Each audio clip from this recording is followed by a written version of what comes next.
Selamat malam pemirsa, kembali lagi dengan saya Muhammad Ibnu Fauzan.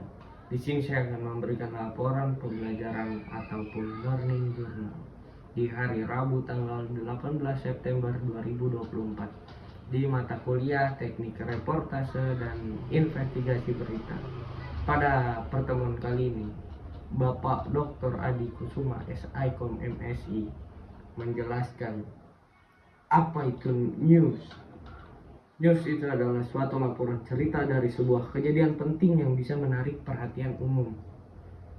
Kemudian ada nilai-nilai berita.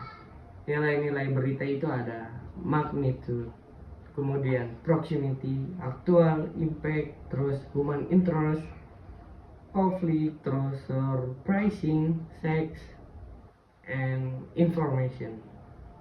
Kemudian ada syarat berita. Syarat berita itu ada 5. Yang pertama ada aktual, kemudian faktual, penting, menarik, dan seimbang. Selanjutnya adalah apa itu isu? Isu adalah suatu masalah dan belum terpecahkan yang siap diambil keputusannya. Dan ada lagi what is fake? Fake adalah suatu hasil pengamatan yang objektif, real, ataupun nyata dan dapat dilakukan verifikasi oleh siapapun. Kemudian ada macam-macam wawancara.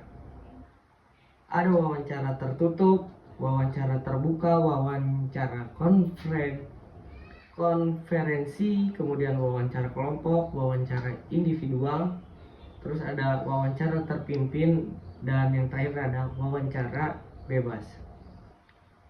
Selanjutnya ada nulis. Nulis itu yang pertama dari judul, kemudian ada lead, kemudian tubuh berita, dan yang paling bawah adalah ekor.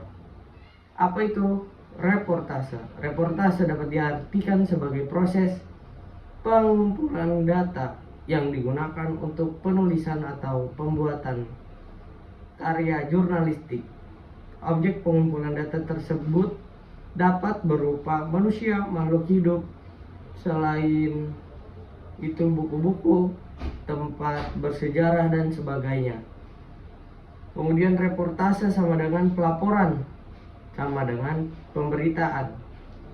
Berkaitan erat dengan suatu kasus ataupun kejadian maupun peristiwa yang telah terjadi, sedang terjadi, atau akan terjadi.